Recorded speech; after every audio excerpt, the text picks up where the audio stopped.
sa palengke. Ano?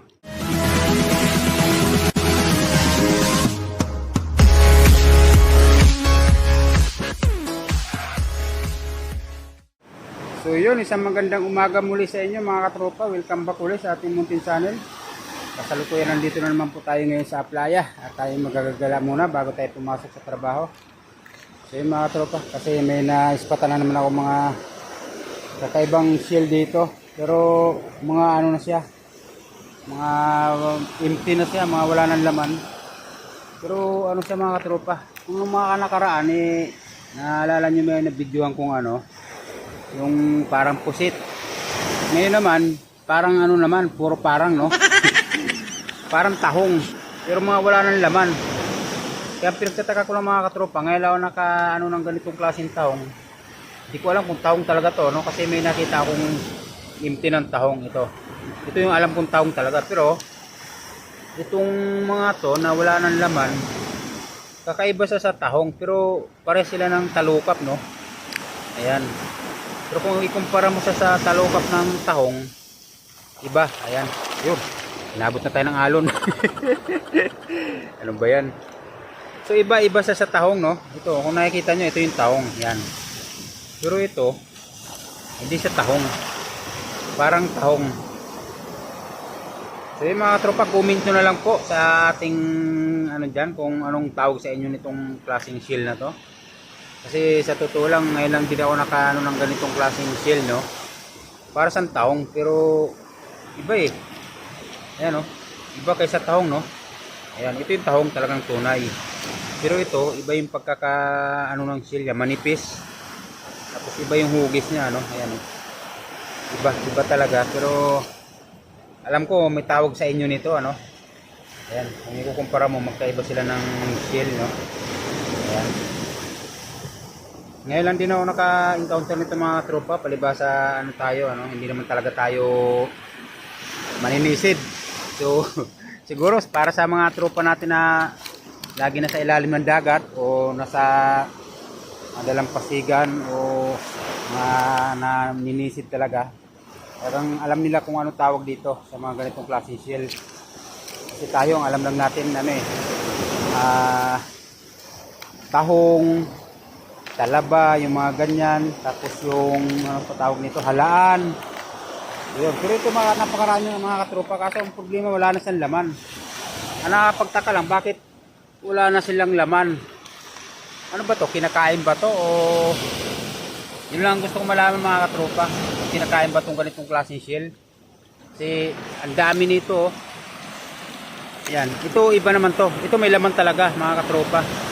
Pero alam ko tawag dito sa amin dito, kasi sa tagal ko na rin dito na laging nandito tuwing masama yung panahon, tuwing may gulong yung ating karagatan, may mga tumatabi na ganitong shell. Kaya ang bali, nalaman ko na din kung anong tawag sa ganitong shell. Tawag nila rito barong, tama ba? Parang barong, no? Isang shell na napakahaba. Itong hawak ko na ito, maliit lang to. Pero yung iba dito mga tropa ng pagkalalaki. Tapos may laman, ayan, may laman sa lobo, ayan, no? Pero ito talagang kinakain dito sa amin. Ayan. Napakasarap daw ng laman ito, pero daw, no? Kasi hindi naman talaga ako kumakain ng basta-basta ng mga shell. So talaba nga ayaw ko kumain, no? So tahong lang kinakain natin, kasi yun lang yung kilala nating shell kapag nakalakihan natin, no? So napakarami mga katropa ito, kung mapapansin nyo. Ayan, may naliligaw pang alimasag, oh. So ito yung ibig sabihin, ito ang laki, oh. Wala nang laman. Ibig sabihin, napakasagana pa ng ating karagatan dito sa Naik, no? Kasi dito mo malalaman kung talagang marami pang ano yung ating dagat. Kasi dito pa lang ang dami. Ayan, may mga laman tong iba na to mga tropa. Ayan, may laman. Ayan, oh.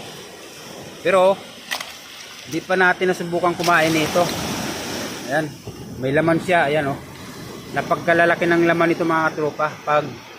Pag-apatin yung tahong, kung baga yung laman nito, o hindi lang siguro, no? Ayan. Pero yung mga tropa dito, gustong-gusto nila to. Ayan, dadalhin natin at ibibigay natin sa kung sino yung nangunguha. Tara.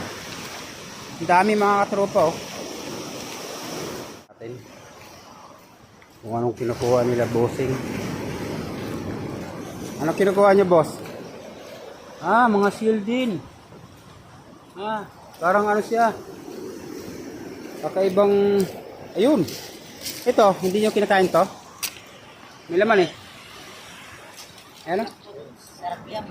Sarap yan. Yun, dami na pala nila nakuha. Ayun o. Kaya sabi ko mga katropa, ito yung mga kinukuha talaga ng mga katropa natin dito. Yan, may mga laman siya o. Saka ang daming halaan. Halaan ba ito? Halaan. Ha? Patutoy. Ah, hindi pala halaan. So magkaiba siya ng halaan, no? Pero kinakain din, no? Malalaki na iba, oh. Ito yung mga kinukuha ng mga tropa natin, ito mga tropa. Ano to? Patutoy pala kung tawagin to. Pasensya na kayo. Hindi ko kasi alam yung mga pangalan ng ganitong seal. Ang alam lang natin, halaan. Ito kasi yung ano, ito may nakita akong seal ng halaan. Ito yung halaan talaga, ito. Iba yung seal niya kaysa dito sa tinatawag nilang patutoy, may stripe. Ayan. Ayan yung patutoy kung tawagin dito. Ito naman yung halaan, yung may nakabuka na. Pero may laman siya, oh. Patay na nga lang. Ito yung nakuha ng mga tropa natin kahapon na napakarami. Yung dumaiti kahapon mga katropa ng hapon, no. So wala tayo, nasa trabaho tayo. So hindi natin na videoan. Pero marami sila nakuha nito. Ayun. Napakarami. Kaya yan mga katropa, hinahanap nila. Anong gagawin nyo dyan, kuya? Pang binta, pang ulam? Pamimigay. Ah, pamimigay lang? Aba, talagang isipin nyo itong mga katropa natin ang pagkababait, oh. Kala ko, naghahanap sila ng ano para ibinta. Yung pala, pamimigay lang sa kapitbahay. Napakaswerte ng kapitbahay. Magkakaroon ng ulam. So, anong gagawin dito? Palulungadin mo na. Kumbaga pa... Kuluan na lang. Ah, diretso kulo na. Pagkahin mo yan. Bago torta. Ah, tuturtahin. Hindi pala sasabawan. Sinasabawan. Oh, ito may mga ganitong shield din mga katropa, oh, para sang ano tawag nito naman kuya? Talanghuga. Ha? Talanghuga. Talanghuga. Ayun. Talanghuga. So pasensya na kayo, di ko alam talaga tawag ng mga ganitong klaseng shield, no? Ayun, may isa pa ako itatanong sa inyo kuya, ito. Yung ganitong klaseng shield. Yan ang tahong. Tahong Bicol. Ay, tahong din tawag nito? Pero Ah, sa Bicol yun ang tahong doon sa Bicol. tahong sa Bicol to. Dito sa Manila, Tahong din pero hindi na tahong din. kinakain dito. Pero hindi kinakain. Ah, hindi kinakain to. Yung ganitong klaseng shield mga katropa. Kasi ang familiar dito sa atin eh, tahong talaga na tunay, no? Yung kulay green. So, hindi ko alam na tahong din pala tawag dito. Kinakain nito ng ganito. Yung ano. Yung ginagawang buro. Ah, binuburo. Binabagong, ganon. Oh. Ayun. So, ang problema, walang laman. Ang dami nilang sumalya rito, walang laman.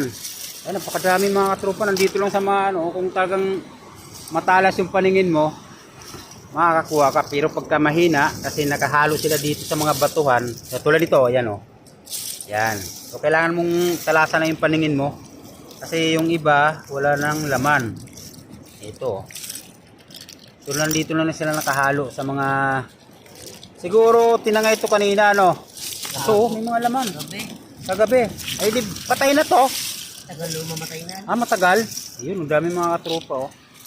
So, isipin nyo nga naman, oh. Hindi na kayo bibili ng pang-ulam. Basta pumunta lang kayo dito sa Talpukan at magtyaga mangal ka lang ganito. Ayan.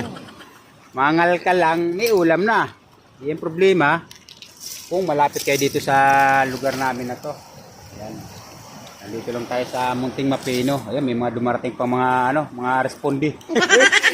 Ayan, so mga katropa eh, ano, kung ikaw naman ay kumakain ng mga ganitong klaseng shell, eh, ba, manguha ka na kasi ito hindi mo nabibilihin sa palengke. Ano? Kung ikaw ay sanay kumain ng mga ganitong ano, eh tayo hindi sanay, no?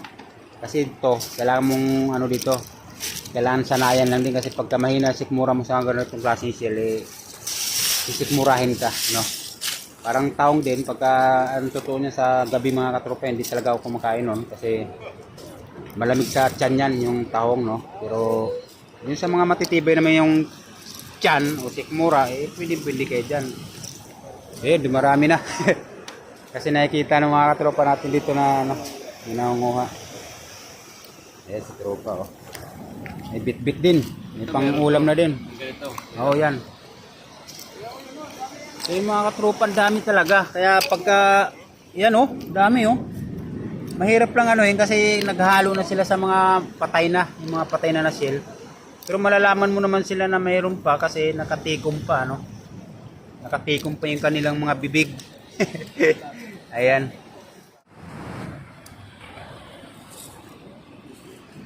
So yung mga katropa, maghahanap tayo ng may laman nung tinatawag nating tahong ano.